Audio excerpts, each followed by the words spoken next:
بسم الله الرحمن الرحيم الحمد لله حمدا كثيرا طيبا مباركا فيه وصلى الله وسلم وبارك على نبينا محمد وعلى آله وأصحابه أجمعين أما بعد. So tonight inshallah we're going to study one of the most important chapters in the chapters of Salah, and that is the chapter of Sujood al-Sahu, the chapter of Sujood al-Sahu.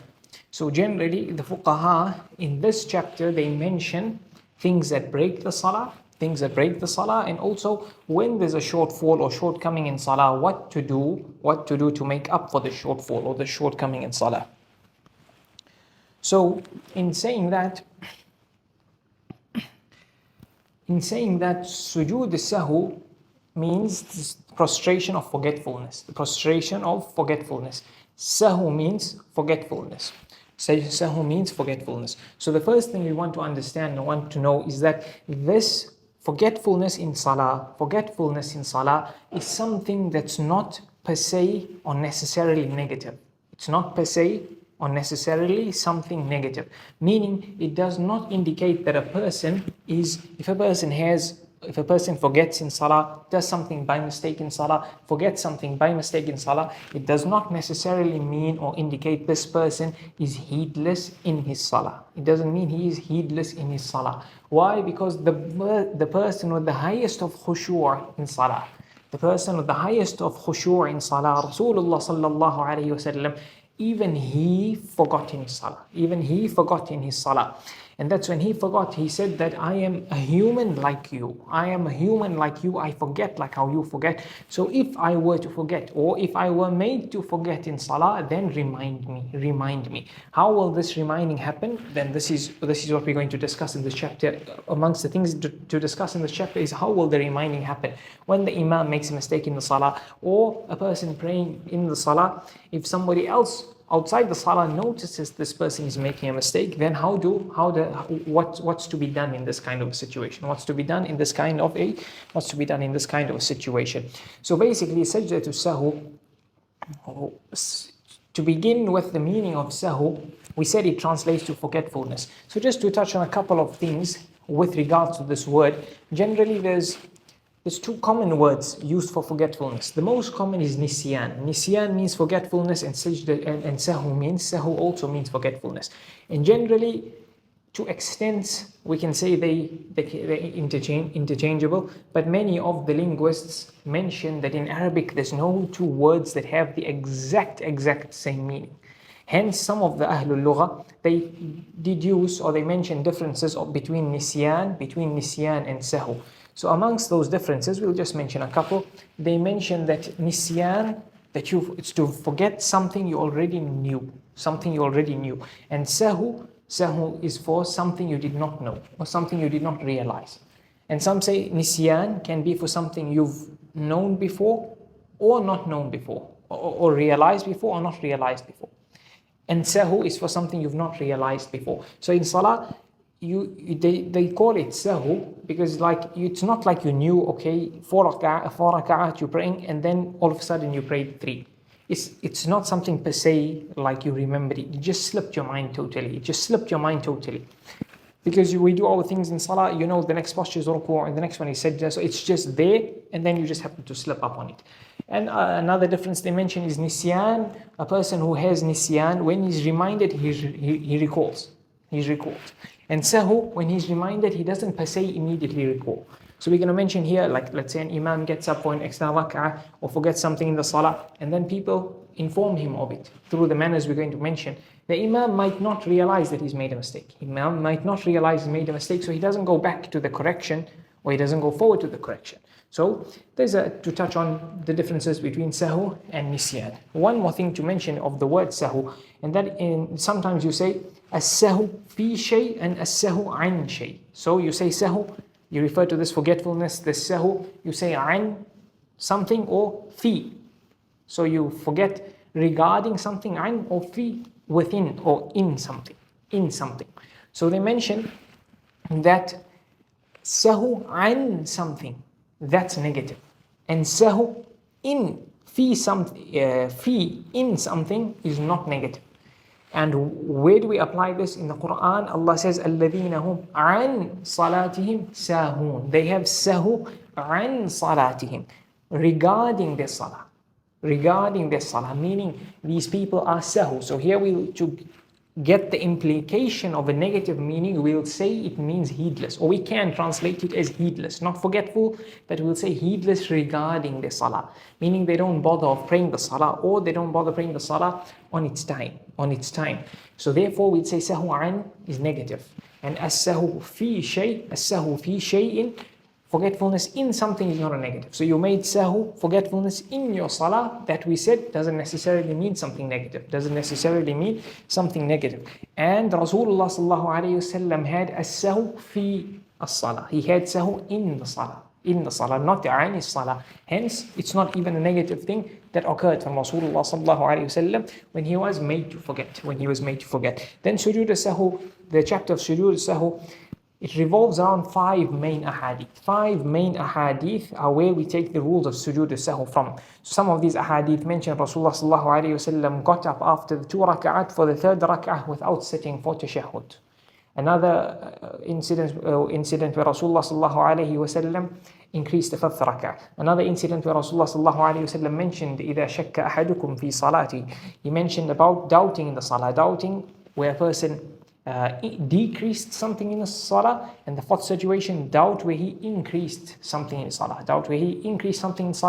and the last situation is where Rasulullah sallallahu alayhi wasallam made salam after 3 rak'at.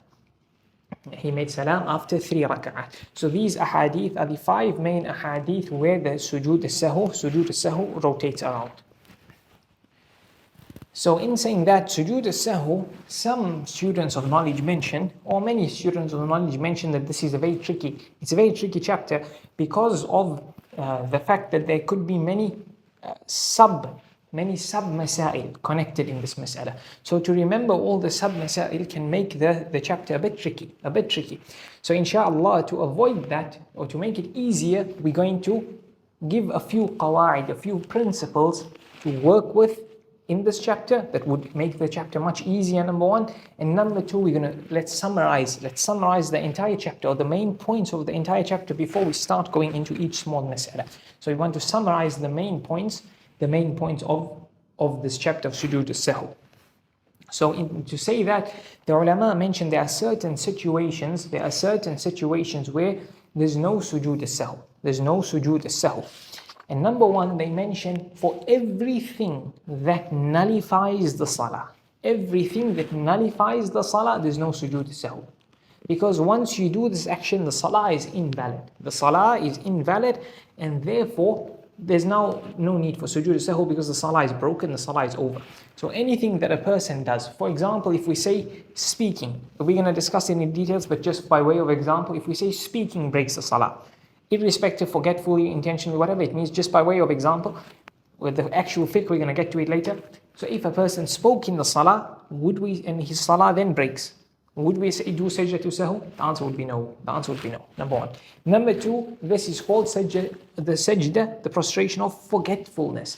Therefore, if a person leaves out or does certain extra things, or leaves out certain things he must do intentionally, certain things he must do.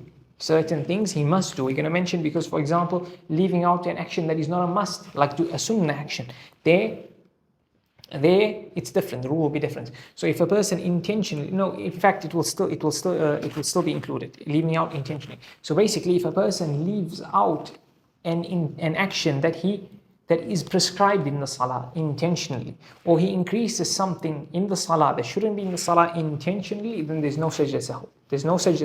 So sajdah sahu is for forgetfulness. Then number 3, any action that would be makruh, then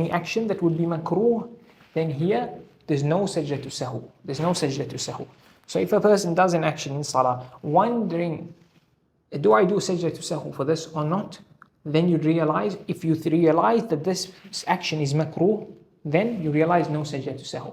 So for example, if a person does an unnecessary movement, and this movement does not break the salah, It's not necessary and it does not break the salah. We're going to mention what movements break the salah. Therefore, this unnecessary movement will be makruh. Then do you do sajdah to sahu for this? The answer is no. The answer is no. And then number 4, any action that would be mubah, any action that is permissible to do in the salah, any action that is permissible to do in the salah, then here we say there's no sajdah to sahu as well. So if a person does an action outside of the general actions of salah and he's wondering what's the ruling on, or do I have to do sajdah to sahu, if he recalls that this is mubah, permissible thing to do, meaning it's not a sunnah thing but it's not a makruh thing, yet alone wajib or haram, it's just permissible to do, then here we'd say no sajdah to sahu. So for example, the ulama mentioned from the mubah, permissible actions in salah is to count the ayat or the dhikr that you do in salah on your fingers. So for example, if somebody were to recite Surah Al-Kafirun, to ensure he doesn't get confused in the verses, he wants to count each verse. قُلْ يَا أَيُّهَا الْكَافِرُونَ لَا أَعْبُدُ مَا تَعْبُدُونَ. Like that, he counts it using his fingers. So it's an extra movement. He's probably doing a movement like that with his hands, clasping his fingers, opening his fingers, etc. This, we'd say, is permissible. Permissible, or he does another means to count the ayat or count the dhikr, or he's performing salatul tasabi, salatul tasbih, and he's counting the dhikr. You'd say this is permissible. So does he do sajdah to sahu for counting? The answer is no. Why? Because it's mubah. So because it is mubah. Then another thing they mention is that if a person looks at something in salah, a picture or something. So now even if he paused his recitation, basically what happens is he's looking at something that he shouldn't be looking at in salah. He shouldn't be looking at in salah, and he's staring at it, even if it's a long period, even if it's intentional, then the salah does not break. Number 1, the salah does not break, and there's no sujood as-sahu. There's no sujood as-sahu. And even if he looks at something and he's reading it without articulating, in his head or his heart he's reading it, then this will not break the salah, nor will it mean you do sajdah to sahu. Nor will it mean you do sajdah to sahu. So if a person were, for example, there's writing in front of him where he is praying salah, and he's in salah, he's standing in salah, and he just looks at it, reading it in his head, would he do sajdah to sahu for it? The answer is no. It's reported as well from Imam Ahmad rahmatullahi alayhi that he read something in his head while he was in salah. Then another thing they mention is anything that you do that opposes khushu'. So basically that includes what we mentioned, looking at something that takes away from your khushu', because you're focused on that thing now, you're not thinking in salah. Or another example is a person has his own thoughts in his mind. So now he's not looking at something occurred or something didn't occur, and he's just thinking of something else in his mind. His thoughts go out of salah now and he's thinking. He's not reciting the Quran or dhikr that he's supposed to do, or even if he is, but his mind is out. His mind is to something else. Does this mean you do sajdah to sahu? The answer is no. The answer is no. The answer is no. And therefore, and then just before we mention the last point, okay, let's mention the last point. The last one is a person who he has waswasah in his salah. He has waswasah in his salah, meaning that he continuously has doubts. That's what it means, that he continuously has doubts. So this means it's not a person who now and then he doubts, I did something, I didn't do something. This is a person who out of no reason, he starts having doubts. His doubts just come to this person. Some call it, from later scholars they call it al-waswasah al-qahriyah. The person, he's just in salah, all of a sudden he just doubts. He's reciting Alhamdulillahi Rabbil Alameen, he just doubts, did I do the opening takbir? Just doubts in his salah, and it constantly happens. It constantly happens. It's not a once-off thing or happens once every few days because he actually sometimes doesn't concentrate. But this person, just out of nowhere, he just starts doubting. He continuously doubts, did I do this? Did I increase a rak'ah? Did I decrease a rak'ah? Did I do this? Did I do that? Am I in wudu? Am I out of wudu? Etc. This person, the ulama say, this person does not do. Number 1, he does not do sajdah to sahu. He does not do sajdah to sahu, number 1. Number 2, as Rasulullah sallallahu alayhi wa sallam said, وَلْيَطْرَحِ الشَّكْ or فَلْيَطْرَحِ الشَّكْ. They say you do tarh to the shak. You do tarh to the shak. And for the person in waswasah, tarh of the shak means tarh. He does tarh to his waswasah. It means, the hadith says, فَلْيَطْرَحِ الشَّكْ وَلْيَبْنِ عَلَى مَا اسْتَيْقَنَ. Let this person you let this person totally turn a blind eye to his doubts, and he must build on what? On certainty. So certainty means, for a person without waswasah, certainty means, I'm not sure if I've done one sajda or two sajda. You take it as certainty. Certainty is, I've done one for sure. I'm not sure if I've done two. I'm not sure if I've read 3 raka'at or 4 raka'at. Certainty is for sure I've done 3. I'm not sure of the 4th. So you deem it as the 3rd raka'ah and you add a 4th. Or you deem it as the first sajda, you add a 2nd, etc. So you always, in generally, most of the time, you're going to be taking the lower amount, right? Because that is certainty. But the person with waswasah, to make tarh of this shak, he takes the opposite of his doubt. He takes the opposite of his doubt. Meaning, if the doubt comes regarding something he had to do, did he do it? He says, I did it. He tells himself, I did it. He carries on with his salah as if he did it. Very important, very important. A person who constantly has doubts, because it affects many people. And then ibaadah becomes adab. Then the ibaadah becomes something really difficult for people. Because they take so long in performing wudu, they take so long in ghusl, they take so long in salah, they continuously have doubts. What do you do when you have a doubt? You work on the opposite. If it was something you were supposed to do, and you're doubting whether you did it, the person with waswasah deems it as if he did it. Did I pray 3 raka'at or 4? This person does 4 raka'at. This person does 4 raka'at. He deems it as if I prayed the 4 raka'at. I'm not sure if I've done 1 sajda or 2. I deem it as 2. I deem it as 2. You don't deem it as 1, as we said. You don't deem it as 1. And if it is something a person should not do in the salah, if it is something a person should not do in the salah, and the person doubts whether he did it, let's say he thinks he spoke in salah, because you're not supposed to speak. Or let's say he thinks there was something in his teeth, he swallowed. And he's not supposed to swallow. You're not supposed to swallow. He thinks I did it in something you're not supposed to do. This person with waswasah deems it that I did not do it. This person deems it that I did not do it. And that's very important to remember. So this person, when it's something that you should do and this person doubts whether he did it, the person with waswasah deems it that he did it. If it's something you're not supposed to do, this person with waswasah doubts whether I did it, this person deems it that he did not do it. He did not do it. That's how it works with the person of waswasah. And therefore they say this rule applies to other ibadat as well. So ghusl, wudu, tayammum, istinja, etc. All of these things where waswasah comes, this person works with the opposite. So he doubts whether I've washed this body part after wudu or during wudu. He doubts, did I wash my face? What's the answer to this person? Should he wash his face or not? He should wash his face. So it's something you must do. He deems it that he did it. He deems it that he did it. Because this person, he works like that and he carries on with his ibaadah. He doesn't pay attention to the doubts that come, because the doubts then affect a person and they build and build and build. The moment a person turns a blind eye to it and shaitan sees that shaitan is not getting a response from this person, then slowly but surely shaitan leaves off. But the more a person answers to shaitan, the more shaitan sees he gets a response and he gets a victory. So then he comes more and more and more. And then he might start in salah, but then it will go to wudu, then it will go to istinja. This person is trying to clean himself after the core of nature for an hour or 2. Yet alone then he starts his wudu.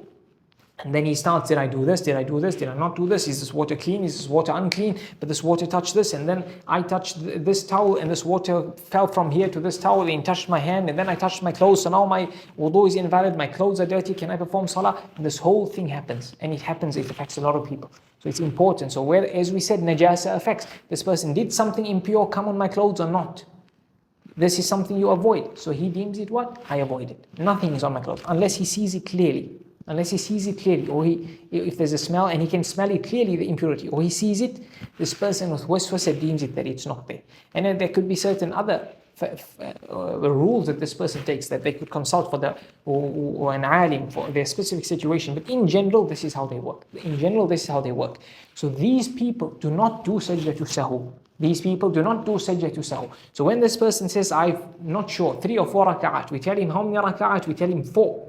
Does he do sajda to sahu? The answer is no. The answer is no, he does not do sajda to sahu. Sajda to sahu indicates there's a shortcoming in the salah. This person, we don't give him that rule. We don't give him that rule. We do not even open the sajda to sahu door for shaitan to enter. Completely shut it and close, bolt it up. Therefore, in saying that, when sajda to sahu is done, when sajda to sahu is done, when it should not be done, when sajda to sahu is done, when it should not be done, the salah becomes invalid. The salah becomes invalid. Why? We're going to come just now that when a person increases in action, increases sajda or ruku' or qiyam in salah, in this case a sajda in salah, without a need, then the salah becomes invalid. The salah becomes invalid. So this person, he just decided, I'm going to do sajda to sahu. I'm not sure. I'm just going to do sajda to sahu. What mistake you do? I don't know. In case I made a mistake, this person, your salah is invalid. Your salah is invalid. You must be proper with these rules and when to do sajda to sahu and when to do sajda to sahu. There's a couple other instances with sajda to sahu it doesn't apply, but that's certain types of salah we're going to speak on it just now. Okay, so now that we've mentioned a few important principles of sajda to sahu, let's now try and summarize the chapter. So it's very important, this summary. The summary, if we know the summary, inshallah, this chapter will be very easy. It will be very easy, this chapter. And then every smaller masail, we just fit it. We just fit it to the qawaid and the principle and the building blocks, the principles and the building blocks we mentioned in this mas'ala. So inshallah, it will cover hopefully most of it. Because there could be some situations that I don't recall on the spot, or maybe there's a slip of a tongue or mistake or something, then we'll cover it properly in detail as we go across the chapter. But inshallah, this will be a summary that covers it. One more thing before that, and that is, for example, we mentioned just now makruhat in salah, we mentioned the mubah actions in salah. Now we're going to refer to things like pillars of salah, arkan of salah, or some call it the fara'id of salah or the wajibat of salah. But we have not actually studied what are the pillars of salah, what are the wajibat of salah, what are the makruh actions of salah, etc. The fuqaha actually mentioned these things first. They mentioned these things first when they mentioned the description of the salah, the method of performing salah, then they mention sajda to sahu. But we are doing it actually in reverse. So we're going to do sajda to sahu first, and then inshallah afterwards we'll just touch on the pillars of salah and the wajibat of salah. So a person in their notes, they could write, let's say, they can say a pillar of salah or rukn of salah. We try and use the Arabic words. It's important we get familiarized with the Arabic words. It also makes it easier. So we're going to, like rukn, wajib, etc., to be familiar with these words. A rukn is a pillar in the salah, a fard in the salah, wajib is a known word. But then we're going to mention a few Arabic terms like ziyada, naqs and shak, etc. So I'm going to use the Arabic words, so just to keep up with those things. So when we mention a rukn, a person can mark it down, for example, then memorize it like that, and then when we learn the pillars of salah, the arkan of salah, then they can just join the two, or the wajibat of salah, etc. So here the ulama mentioned that sajda to sahu happens mainly for three reasons. And I say mainly, we're going to come into details as we go along. But mainly in three reasons. And that is if a person increased something in the salah, and that is called ziyada. So it's an increase, it's a ziyada in the salah, it's an increase in the salah, or it's a decrease in the salah. You leave out an action you should do, and that is naqs. It's called naqs. Naqs means to decrease. And the last one is to have doubt. The last one is to have a doubt in your salah. So when one of these three things happen, then that's going to mean sajda to sahu. Sajda to sahu is should be performed, or have to be performed, or can be performed, etc. So mainly these are the three reasons of sajda to sahu in general. And another thing to mention, and that is something we won't repeat. So now, when there's an increase in the salah, you'd say the increase can be one of two types, or it can only be two types, mainly two types. Either this increase in the salah is from an action in salah. It's from an action in salah. When we say action in salah, we're referring to four things only. And that's only four actions in salah, which are qiyam, standing in salah, sitting in salah, ruku' and sajda. Standing, sitting, ruku', sajda. These are the four actions in salah. So what about other actions like folding the hands, for example, or placing the hands on the thighs near the knees, or on the tips of the knees when sitting in salah, pointing your finger in tashahhud, are they actions in salah? They're not actions in salah per se. They're called hayat. They're called manners of a posture. They're called manners of a posture. Your main posture is your standing in salah, and your hand should be in a specific manner, or can be in a specific manner in this posture. So in ruku', clasping your knees, is that an action in the salah? No, it's a manner of the posture. It's a manner of the action. The action is ruku', and placing the hands is a manner in salah. And the manners in salah, they'll either be sunnah. Most of them would be sunnah. So the rule will be different. So your actions in salah, they're either going to be from the types of salah, meaning you've increased an extra rak'ah, you've increased an extra ruku', you've increased an extra sajdah. So that's number one. So these things, when they are done forgetfully, then you're going to have to perform them. You're going to have to perform them, meaning, for example, you've forgotten a ruku' in your salah. We're speaking of an increase. You've increased in your salah. That would mean you have to do sajdah. It will be wajib to do sajdah to sahu. And then the moment you realize there's an increase, you have to go back to the previous action that was correct before you increased. So for example, you pray, you recite Surah Al-Fatiha, you recited a surah, you went into ruku', you got up from ruku', and then your mind went somewhere else. And you didn't realize the next posture is sajdah, and you went into ruku' again. In ruku' you realized that you're supposed to go into sajdah. So in this case, you go back to the posture that you should have been in, the correct posture. So you go back standing, and then from there you go into sajdah.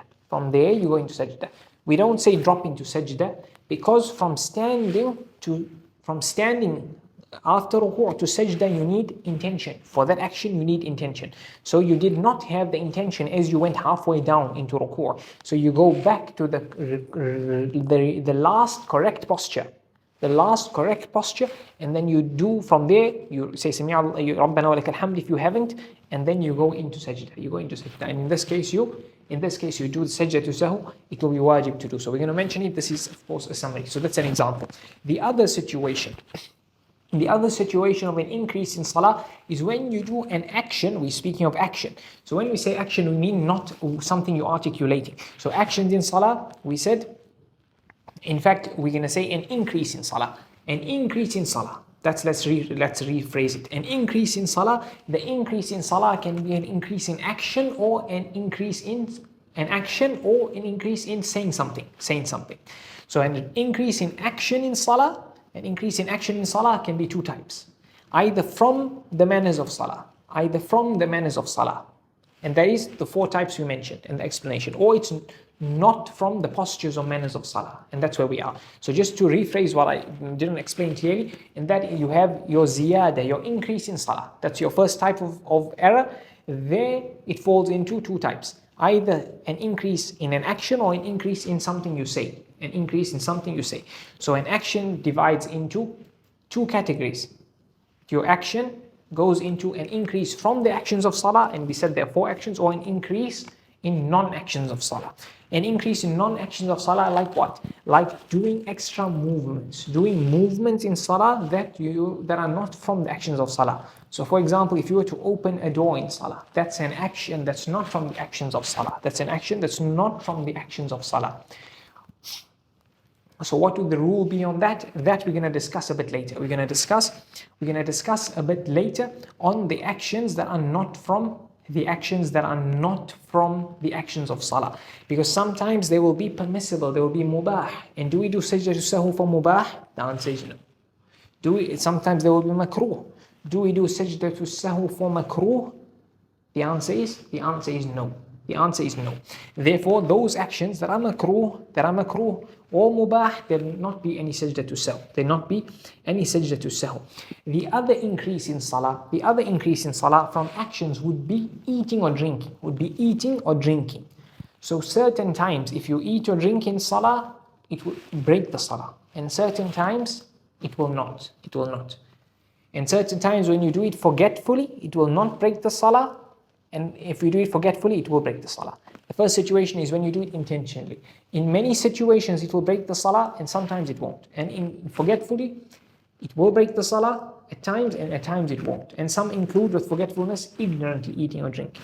So that is, again, we're going to mention the fiqh of that when we come to it. But as we mentioned, action falls into from the salah, and we mentioned the types, and there are not from the actions of salah, movements and eating or drinking. Movements and eating or drinking. So that's basically the summary of this increase in salah when it comes to an action. So now we have an increase in one of this, increasing in something you articulate in salah. They call it ziyadatu qawlin fi salah. So this increasing of saying something in salah, two types. Again, from things that you say in salah, and something that's not from the things you say in salah. Something that's not from the things you say in salah. So something you say in salah, that's one type, and some things you do not say in salah. And there's a third category here, and that is a salam in the wrong place. A salam in the wrong place. So that would mean salam in the wrong place, meaning you've done salam before its time. You've done salam before its time. So you've basically increased saying something, and it was at the wrong place. So you're praying Isha, and instead of you thought you're finishing the fourth rak'ah, but you were actually finishing the third rak'ah, and you said salam after the third rak'ah. So that would mean you've done salam in the wrong place. You've done salam in the wrong place. So here you'd have to complete an extra rak'ah, and then you do sajdah sahu, would be waajib, etc., as we're going to mention it. But that's your first type. And the second type is saying something from the things you articulate in salah, but you say this thing in the wrong place. You say this thing in the wrong place. So now, for example, in standing, while you're standing, you say at-tahiyyatullah. You recite at-tahiyyat. Or in ruku', you recite Surah al-Fatiha. Or in sajda, you recite Subhana Rabbiyal Azim. So now what you've done here, you've done dhikr that is in salah. It's from the adhkar of salah, but you've done it in the wrong place. You've done it in the wrong place. So here it will fall under an increase in something you articulate in salah. And here sajdah sahu would be sunnah to do. It would be sunnah to do, not obligatory. Not obligatory to do sajdah sahu for doing this. There's another category that some mention, and that is to say a dhikr that resembles the dhikr of salah, but it's not from the dhikr of salah.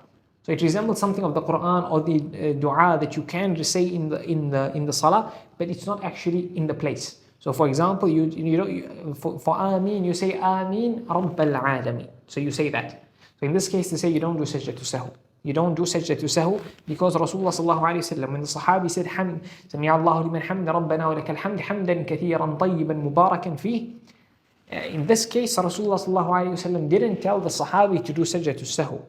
And this, at that time, when the Sahabi increased this, he increased the dhikr.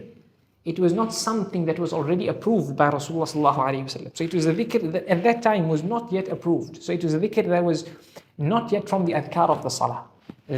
So at that time, it would resemble a dhikr that you can make that resembles some adhkar of the salah, but it's not from it. It's like saying Rabbal Alameen. It's a dhikr that comes in the Quran. Alhamdulillahi Rabbil Alameen. So it comes there, but it's not from a dhikr that you say in salah. It's not sunnah to say this at any stage. So it's resembled, but it's outside. It resembles something in salah, but it's from the outside. So here you'd say no sajdah sahu, no sajdah sahu. And then we say articulating something that is not from the dhikr of salah. So that means you speak in salah. You speak in salah. That has its own rules. Sometimes it would invalidate the salah, sometimes it would be overlooked. And the second category are those things that are not specifically speech, but they take the rule of speech. So if a person, for example, cleared his throat, and what the sound that came out resembled the sound of letters. So that sounds like letters. Or he laughed in salah. Laughing would take a rule. Or he yawned in his salah, and then a sound came out of his yawn. If it sounds like a few letters, you say it sounds like, in English it might be like AH or something like that, or in Arabic like an hamza and ha, or alif with a mid, or hamza with a mid and ha. Those resemble letters. So at times this will break the salah as well. So these are the two main categories of saying things from outside of the salah. And then these actions, here's a qaaidah as well for Sajdah Sahu. Any action that we're going to mention, if you do it intentionally, it will break the salah. Then Sajdah Sahu becomes obligatory for it. Any action that if you did it intentionally, it would break the salah. Doing it forgetfully would make Sajdah Sahu waajib. So that's very important to remember. So if a person spoke forgetfully, and we say in this case, speaking would not break the salah because it was forgetful. But if you did it intentionally, the salah would be broken. What would the rule be on Sajdah Sahu for this type of speech that happened forgetfully? The answer is it would be waajib. It would be waajib. So that's an important qaaidah. It's going to happen throughout the chapter that we mentioned. So that's now for an increase in salah. That's now for the increase in salah. Then I think we'll mention the decrease in salah and the doubt in salah, and then we'll end there for the night. So we're almost done. So essentially for an increase in salah, the categories work out to 7. Either it is an action that's extra or something you say that's extra. And actions that are extra, either they are from the actions of salah or they are not from the actions of salah. If they are from the actions of salah, then we mentioned the rule to them. And not from the actions of salah, we mentioned the rule to them. And if they are something you say, either they from salah, the actions of salah, or they not from the actions of salah. So essentially it will come out to 6. Action and the action from action and speech. Actions from salah, from outside salah. Speech from salah, speech from outside of salah, it will come out to 6. And where is the 7th? The 7th is when we come to speech that are in the salah. There's 2 types. There's either dhikr in the wrong place or salam in the wrong place. Why do we differentiate between the two? Because salam has its own rule. We said dhikr in the wrong place. What will the rule be on Sajdah Sahu? We said it will be sunnah. But salam in the wrong place would mean Sajdah Sahu is wajib. Sajdah Sahu is wajibah. So it's important to know things like that. Then decrease in salah. So decrease is much easier. Decrease is one of 4 things, or it's 4 things. Either you decrease a rak'ah, or a pala, a rukn, or a wajib, or a sunnah. One of those 4. So if you left a rak'ah out, as we mentioned, you did 3 rak'ahs instead of 4, then you have to complete it, and we're going to mention how you complete it, and then Sajdah Sahu becomes wajibah. So that's quite simple. If a long time went by, etc., when the salah becomes invalidated, we'll mention it, but that's quite simple. You missed a rak'ah, you have to pray maghrib as 3. So if you did 2, either you have to repeat it or you have to make up the 3rd rak'ah. It's quite simple. There's no other way around it. Sajdah Sahu would not make up for a rak'ah. Sajdah Sahu will not make up for a rak'ah. The rak'ah, there's no replacing it other than the rak'ah itself. So that's very simple there. And then a rukn, a pillar in salah. So pillars in salah are like what? It's like ruku', it's like sajdah, it's like surah al-Fatiha. So it's important that the rukn, the pillar is what? Ruku'. The dhikr, not a pillar. It's a wajib. Or it will be sunnah according to some fuqaha. But most of these masail we're going to mention on one madhab, so that the masail, they stay constant. And all the masail build on each other. Because you're going to say you have to do a rukn here, and in one madhab this action is a rukn, and another one it's not.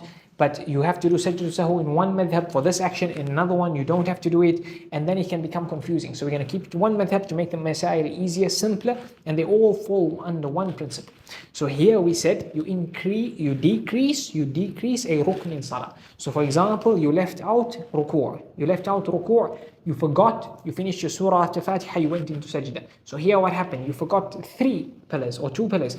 That is ruku' and getting up from ruku'. So you missed a pillar. So in this case, when you miss a pillar, there's a point where if you haven't reached that point, you have to go back to complete the pillar. And if you've reached the point already, then the first rak'ah, or that rak'ah that you missed the pillar in, gets cancelled out. And the rak'ah you in now takes its place. So for example, a person missed the ruku'. The cutting off point is just starting your recitation of Surah Al-Fatiha. And starting your recitation of Surah Al-Fatiha is saying Alhamdulillah, not the Bismillah.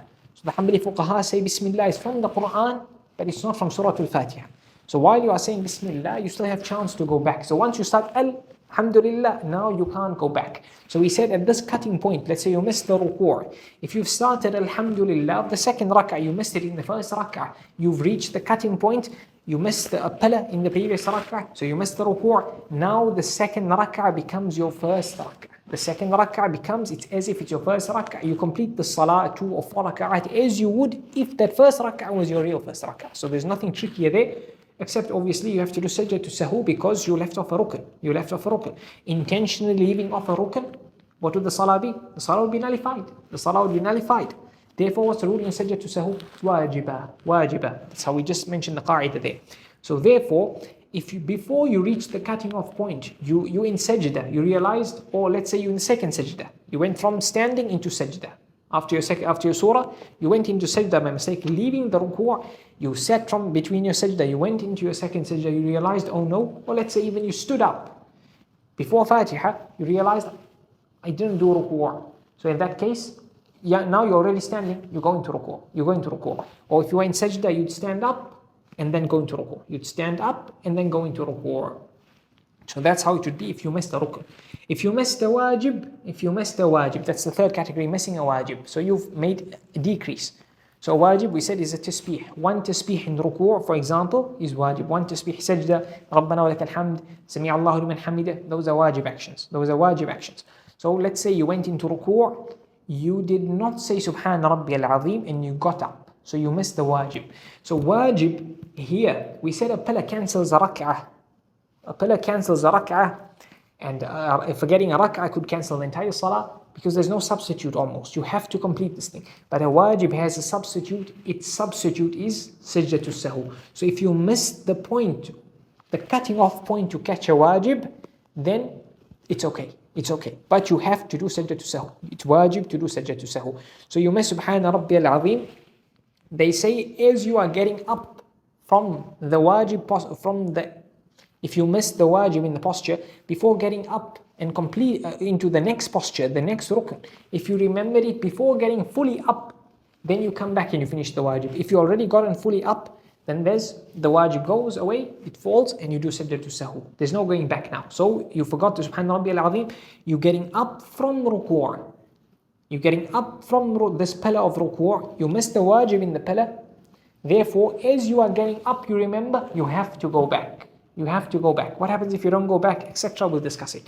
So as you're going up, you remember you have to go back. You up already. We're not speaking of the dhikr, we're speaking of the pillar. The pillar is standing up. Even if you haven't said Rabbana wa lakal hamd, well, you should have said Rabbana Sami Allahu liman hamidah as you're getting up. Even if you haven't said Rabbana wa lakal hamd, you now remember, I forgot Subhan Rabbi al-Azim. Do you go back? The answer is no, you're already standing. So sajdah, you forgot Subhan Rabbi al-A'la. As you're sitting up, you remember you have to go back. If you are already set up, now can you go back? The answer is no. So that's with regards to a wajib. The last one for naqs, decrease in salah, is forgetting an action that is sunnah. So for example, instead of reciting loudly, where you have to read loud, you recite softly. And that is a sunnah. Or you did not fold your hands, or you did not increase your tasbihat more than one. One is wajib, 3 is sunnah, 3 plus is sunnah. So there, if you did not say 3, for example, you just said 1, you left out a sunnah, do you do sajdah to sahu? The answer is, the fuqaha would say here, no, it's only mubah, it's only permissible to do so. It's only permissible to do so whether you left out a sunnah, that is something you articulate, or a manner of a posture that we said is sunnah, like folding the hands. You don't fold the hands. If we say folding hands is a sunnah, according to most of the fuqaha, if we say it's a sunnah and you did not fold your hands, you left out a sunnah, do you do sajdah to sahu? Say it's permissible. They don't say it's sunnah to do so. They don't say it's wajib to do so. They don't say it's makruh to do so. So it will not invalidate your salah, but it would be permissible to do so. So you cannot, it's the same. Lastly, our last mas'ala is doubt in salah. So just before we go to that, your naqs, your decrease in salah, are 4 types. The first category of the increase was 7, naqs is 4. Either rak'ah, either a rukn, a pillar, either a wajib, or a sunnah. And we mentioned the rules there, and most of the time it's going to fall into those. That's why it's a summary. Inshallah, it will cover most of the things. And the last one is shak. The last one is doubt in salah. Okay, so the last one to complete our summary will be doubt. That's the last of the three. There's going to be a fourth that we're going to mention when we come to the details. Many fuqaha do not include it in their description or in the reasons of Sajdah Sahu. They mention these three. Some of them include a fourth in the definition of the reasons of Sajdah Sahu. But we'll come to it when we start actually the metin, the text. So lastly, to complete the summary, doubt in salah. So your doubt in salah can be, your doubt in salah is either for an increase in salah or for a decrease in salah. Either for an increase in salah or for a decrease in salah. So your increase in salah can either happen during the posture or after the posture. Okay? So here you have doubt. Doubt goes into two categories. Increase, a doubt of increase. You're doubting, did I pray? Is this my third rak'ah or my second rak'ah? You doubt the increase. Is it my second sajdah or my third? Have I done a second ruku' or is it my first? That's what your doubt is. The second category is a doubt in a decrease. A doubt in a decrease. So you're doubting, did I do one or two? You're doubting, in fact, you doubt in the decrease, it's going to be whether I did an action or not, whether I did it or not. Did I perform two sajdah or did I just do one? You're doubting in the decrease, right? So it's important to know that. And then when we have increase, right? This divides into two categories. Decrease will divide into two, or we can say divides into three. Or we can say divides into two, and the second one is two types. So whatever we go for, the conclusion is the same. So here when we say increase, we're going to say a person either doubts his increase while he's doing the action. He doubts his increase while he's doing the action. So he's in ruku', he's wondering, is this my second ruku' or my first? While he's in sajdah, he's wondering, is this my third or my second? While he's standing in a rak'ah, in his last rak'ah, he's wondering, is it my fifth or my fourth? Is it my third or my second when he's supposed to pray 2 rak'ah? Is it my fourth or my third when he has to pray 3? He's doubting an increase during the action, during the posture, during the rak'ah or during the sajdah. In this case, we say to him, what he does is, it's waajib to do sajdah sahu. Waajib to do sajdah sahu. Because either it's an increase or he's done the amount. Either it's the increase or he's done the amount. So there's nothing more. Sajdah sahu. That's what Rasulullah sallallahu alayhi wa sallam said. That to فَلْيَسْجُدْ سَجْدَتَيْن فَإِنْ صَلَّى خَمْسًا شَفَعْنَا لَهُ صَلَاةً. So if he prayed 5 rak'at, then these 2 sajdah, they would now make those 5 rak'at into 4. Or if he was supposed to pray 3, he did 4, it will now make it into 3. It will now rectify. And then فَإِنْ صَلَّى إِتْمَامًا أَرْبَعًا كَانَتَا تَرْغِيمًا لِلشَّيْطَانِ. And if he happened to actually pray the correct amount of raka'at, correct amount of sajdah, ruku', whatever, and he doubted, then he did sajdah to sahu. Where did the doubt come from? Most of the time from shaitan. So therefore, his doing of sajdah to sahu would basically have an adverse effect on the plot of shaitan. It will be kind of shaitan came to try and do something, but the sajdah basically threw shaitan's plan out of the way. It just basically knocked it out. So basically, either it's going to make the increase come rectified, or it's going to have you have done the correct thing, and the sajdah to sahu would basically deflect shaitan's plot on you. To basically deflect shaitan's waswasah away from the validity of your salah. So that's an increase during the action. An increase during the action. Then we have an increase after the action. An increase after the action. When we say after the action, I'm referring to the posture. You doubt an increase after the posture. So now you got up from ruku'. You doubt how many ruku' did I make. You're not doubting whether I performed ruku'. Why? Because we're speaking of doubting an increase. You in ruku', you doubting, was that I just finished my 4th or my 5th rak'ah? That's what you're doubting. So now, what do you do here? They have a qaaidah. لا عبرة بالشك بعد انقضاء المحل. لا عبرة بالشك بعد انقضاء المحل. So here the qaaidah is that any doubt that a person has after he's out of a posture, this doubt, he throws it away. He doesn't bother with it, he carries on. And here, there's no sajdah to sahu. After you're done with the posture, then any doubt, you throw it away. And the same thing, there's a qaaidah also, that لا عبرة بالشك بعد انقضاء العبادة. That after you finished an ibadah, now after the salam in salah, or after completing the wudu, you have a doubt, did I do this or did I not do that? Did I wash my face or not? Did I perform it? How many rak'at? Maybe I performed 5, etc. Here, you do not give any attention. You do not give any attention to the doubt. You do not give any attention to the doubt, and no sajdah to sahu. No sajdah to sahu. So after you've done the posture, then it's over. Then it's over, you deem it correct and carry on. Right? So that's the increase, a doubt in the increase. Then our last one is a doubt in terms of a decrease in salah. And with that we'll finish off, inshallah. So now a person doubts whether I've left out an action. He doubts whether I've left out an action. So we're going to combine it also with earlier, what we mentioned earlier. So the person doubts, for example, he doubts whether he's performed a rukn, or he doubts whether he performed a waajib. What he does here is he builds on certainty. يَبْنِي عَلَى الْيَقِينِ. He builds on certainty. Certainty, most of the time, we're going to mention these masail as we go along. Sometimes you build on certainty. So certainty would always be what is lesser, most of the time. Majority of the time it would be what is lesser. Sometimes there could be an indication to something else. And that is, you call it dhann or ghalabatul dhann. Like what's most likely in my mind. I'm not 100% sure. Because here you're not sure if it's 2 or 3 rak'at. But you know for sure there's 2. So you go in yaqeen, the certainty 2 are done. But here maybe there's, perhaps I did 3. Perhaps I did 3. For example, let's say for example, you know your salah, every rak'ah takes, by way of example, 2 minutes. So here, it seems like now you've done 5.5 minutes. So it seems like you might have done 3 rak'at. You might have done 3. Because if it was 2, it would now be, what would it be? 4 minutes, for example.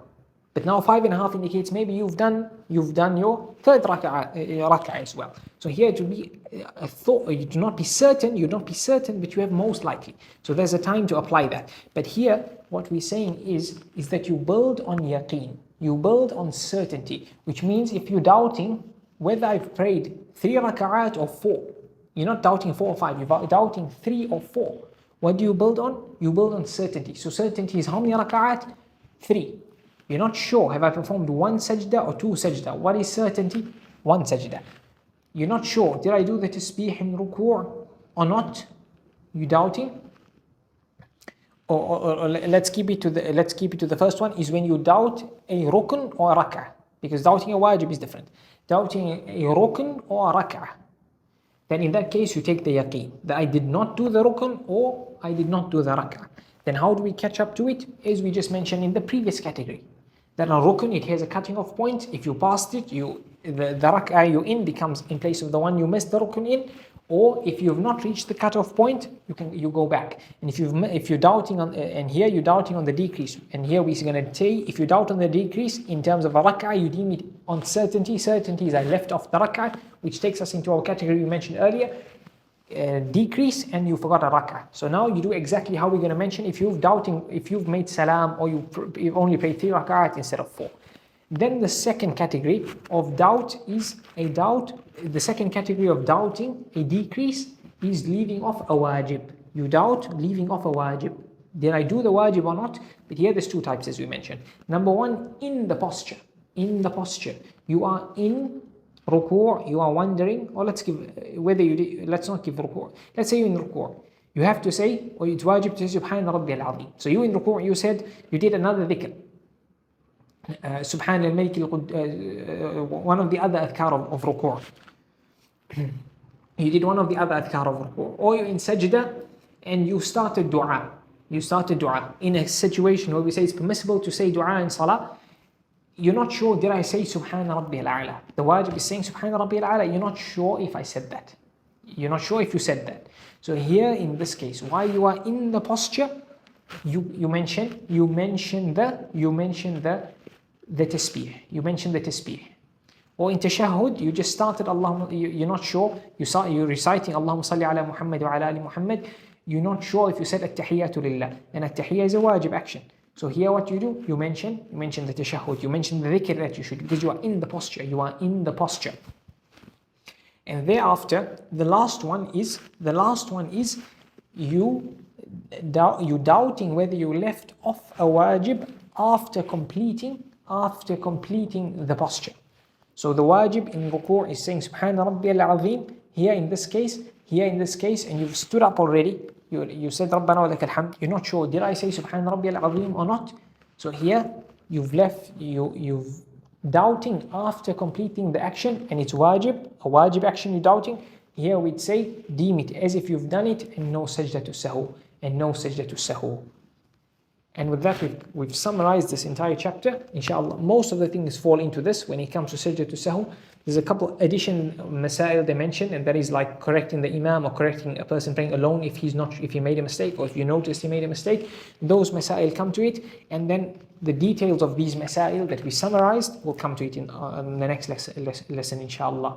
We ask Allah Azza wa Jal to teach us that which benefits us, to benefit us with that which He teaches us. وصلى الله وسلم وبارك على نبينا محمد وعلى آله وأصحابه أجمعين والحمد لله رب العالمين.